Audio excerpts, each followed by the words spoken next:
YS Sharmila పాదయాత్ర చేస్తారా? రాష్ట్ర వ్యాప్తంగా పాదయాత్ర చేసేందుకు సిద్ధపడ్డారా? ఇందుకు సంబంధించి సన్నాహాలు చేస్తున్నారా? 3 విడతల్లో చేపట్టనున్నారా అంటే అవుననే సమాధానం వినిపిస్తుంది. పీసీసీ అధ్యక్షురాలిగా బాధ్యతలు స్వీకరించిన ఆమె దూకుడుగా కొనసాగుతున్నారు. మొన్నటి ఎన్నికల్లో కాంగ్రెస్ గెలుపు కంటే వైసీపీ ఓటమికి ఎక్కువగా పనిచేశారు. తాను అనుకున్నది సాధించారు. జగన్ను గద్దె దించాలనే లక్ష్యంతో పనిచేసిన ఆమె సక్సెస్ అయ్యారు. వైసీపీ ఓటమితోనే పార్టీ క్యాడర్తో పాటు నాయకులు కాంగ్రెస్ పార్టీ వైపు వస్తారని భావిస్తున్నారు. అందుకే ఇప్పుడు పాదయాత్ర చేస్తే రాష్ట్ర వ్యాప్తంగా ఒక రకమైన చేంజ్ కనిపిస్తుందని అంచనా వేస్తున్నారు. వైసీపీకి ఘోర పరాజయంతో జగన్ రాష్ట్రంలో ఉండేందుకు కూడా ఇష్టపడడం లేదు. వైసీపీ సీనియర్లు సైలెంట్ అయ్యారు. జూనియర్లు సైతం జగన్ కు దూరంగా జరుగుతున్నారు. ఇటువంటి తరుణంలో పాదయాత్ర చేస్తే ప్రజల్లో స్థానాన్ని సంపాదించుకోవడంతో పాటు వైసీపీ క్యాడర్ను కాంగ్రెస్ వైపు మళ్లించవచ్చని భావిస్తున్నారు షర్మిల. మొన్నటి ఎన్నికల్లో కాంగ్రెస్ వ్యూహం పనిచేసింది. వైసీపీ ఓడిపోయింది. కనీసం ప్రతిపక్ష హోదా కూడా దక్కలేదు. కాంగ్రెస్ పార్టీకి కావాల్సింది కూడా ఇదే. అందుకే వైసీపీ నేతలను ఆకర్షించే పనిలో పడింది కాంగ్రెస్. అందుకే షర్మిల పాదయాత్రకు గ్రీన్ సిగ్నల్ ఇచ్చినట్లు తెలుస్తుంది. రాష్ట్రంలో 3 ప్రాంతాల్లో 3 విడతల్లో పాదయాత్ర చేసేందుకు షర్మిల సిద్ధపడినట్లు తెలుస్తోంది. ఎన్నికల ఫలితాలు వచ్చి 2 నెలలు దాటక ముందే ఆమె ఇలాంటి నిర్ణయం తీసుకోవడం విశేషం. తెలుగునాట పాదయాత్ర చేసిన ఏ నేత ఫెయిల్ కాలేదు.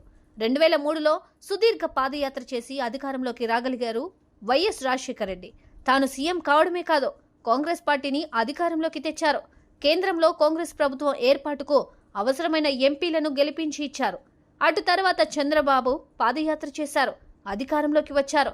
జగన్ పాదయాత్ర చేసి మంచి విజయాన్ని దక్కించుకున్నారు. అయితే 2013లో షర్మిల పాదయాత్ర చేశారు.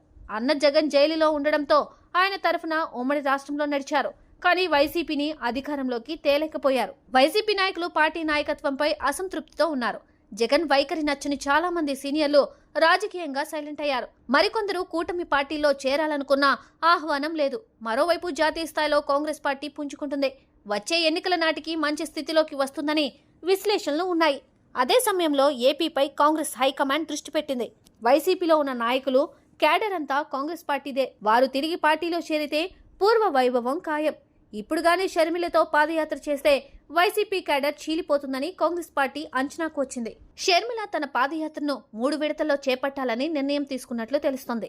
రాయలసీమ, కోస్తా, ఉత్తరాంధ్రలో 3 విడతలుగా పాదయాత్ర చేసి సుదీర్ఘకాలం పాటు ప్రజల్లో ఉండాలని భావిస్తున్నట్లు సమాచారం. తద్వారా తన కుటుంబంలో కలిసి వచ్చిన పాదయాత్ర సెంటిమెంట్ ను తాను సైతం అనుసరించేలా వ్యూహం పన్నుతున్నారు.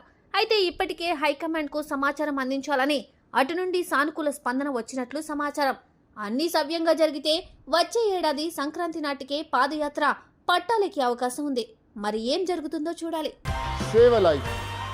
Download uBlood app. uBlood for the new blood.